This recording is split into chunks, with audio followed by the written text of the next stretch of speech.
Good morning.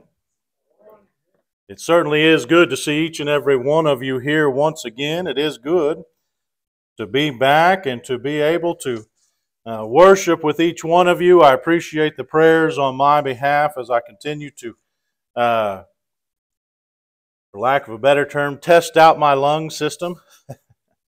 And of course, Kristen, as I ended up sharing whatever I've had lately with her, she does give her love to each of you here this morning as she continues to recover. Due to that, we are not going to continue looking at the series I had planned. We will be looking at, though, this morning, the idea of unity as Jesus wanted. Of course, as you and I know, that word unity and the word fellowship and likeness oftentimes comes with an interesting twist that people have arbitrarily, not biblically, put on it. You hear statements like, well, as long as we all believe in Jesus and are united that Jesus is the Son of God, then everything else is simply a suggestion. And though they might not use that word, that's what they basically mean. And yet throughout the Scriptures, God has constantly and fervently demanded that those who love Him be united together as He wants. The psalmist would say in Psalm 133, verse 1, "Behold, how good and pleasant it is when brothers dwell in unity." Why is that the case? Because as Jesus put it, without unity, the church, the kingdom of God, cannot stand. Knowing their thoughts, He said to them, "Every kingdom divided against itself is laid waste, and no city or house divided against itself will stand." This is why God so fervently desires unity. This is why Jesus,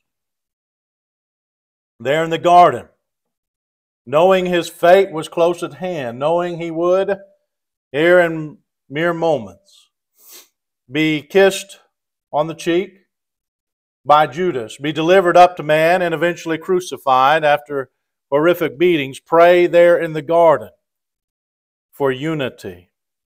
John 17:20 through 21.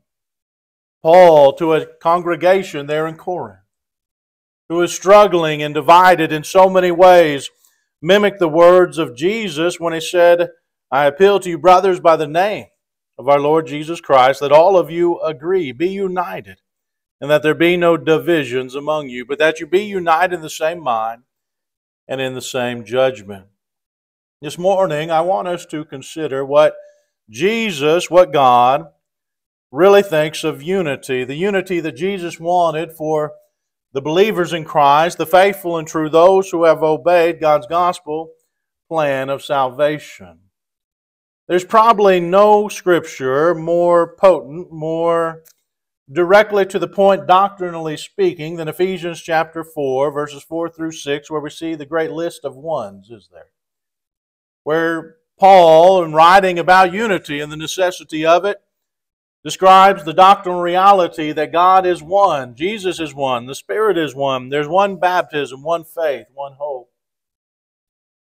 And oftentimes when we think of unity, and when we talk about unity in the church, we often begin with doctrine, don't we? Because how is it that we cannot walk hand in hand if we don't agree, as the great prophet said? If we're going to walk side by side and we're going to be with each other, then we need to agree on God's Word. And certainly this is true. But in Ephesians chapter 4, we learn something in verses 1 through 3 that to get to that point of being doctrinally united as Jesus would want us to be, we must first understand that we need to have the right attitude before we can ever be united in the right doctrine. Because unity, spiritually speaking, does not start with doctrine. It starts with attitude. In Ephesians chapter 4, as I said, starting in verse 4, we see that great doctrine on unity, but I want us to back up into verses 1 through 3 and notice how Paul begins discussing unity. I, therefore, a prisoner for the Lord, urge you to walk in a manner worthy of the calling to which you have been called, with all humility and gentleness, with patience, bearing with one another in love. Notice verse 3. Eager to maintain the unity of the Spirit in the bond of peace. The truth of the matter is, it's much easier to come to the same doctrinal conclusions and realities when our attitudes are where they ought to be. When our attitudes are where they need to be. It's easier, in some cases, to believe the same things doctrinally than it is to change attitudes, isn't it? We're about to come to a new year. A lot of people are going to be thinking about changing attitudes in certain ways, aren't they? Changing behaviors led by attitudes towards them. And as all of us know, that's a challenge. It's difficult. But we also know that if we can conquer that attitude and have the proper attitude, we can make the proper changes that we're wanting to make. Those resolutions, that resolve that we have, only is successful. And we only become achievable if we have the right mindset. When it comes to Scriptures and speaking the same things and having the same mind and being of the same judgment, it's no different. At first, must be about the right attitude. And Paul gives us a list of things that are necessary to be united, a list of attitudes or characteristics that we need. He begins with the reality of humility. A lowly or humble person is needed because they don't seek their own way. How many Christians have fallen out of fellowship? Fallen out of unity because they were bent out of shape over matters that shouldn't really matter. We've talked about it before. How many congregations have split over the color of the carpet, or having a fellowship hall, or which program they like that didn't get implemented, or whatever the case may be? It's a sad truth, but many Christians, many of our brothers and brethren, have fallen out of unity because they weren't humble enough to not seek their own way.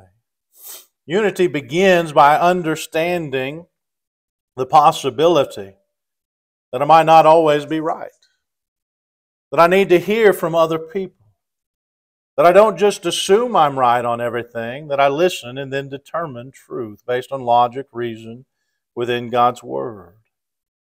Unity requires that we listen to others. Unity requires a humble mind, in other words. Peter described it this way in 1 Peter 3 and verse 8. Finally, all of you have unity of mind, sympathy, brotherly love, a tender heart, a humble mind. Notice unity of mind comes by a humble mind. There in Ephesians chapter 4, Paul then says the right attitude requires gentleness. We are all fellow brothers and sisters. When we have obeyed God's gospel plan of salvation, striving to reach heaven. That is our goal, Galatians 3:28. We're neither male nor female, nor slave nor free.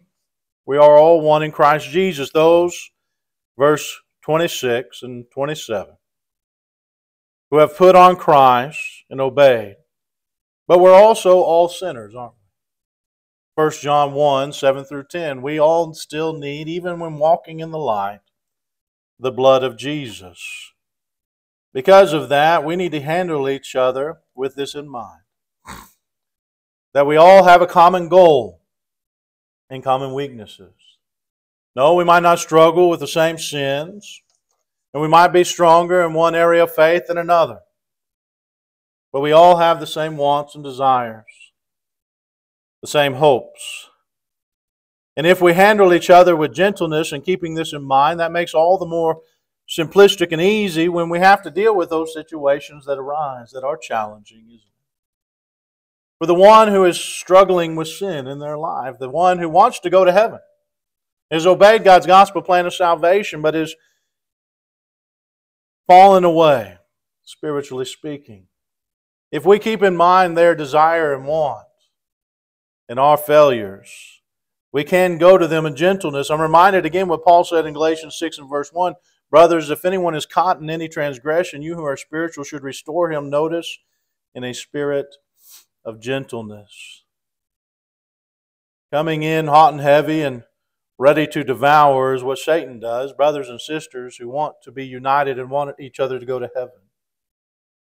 They come to each other with gentleness, knowing their brother or sister has fallen.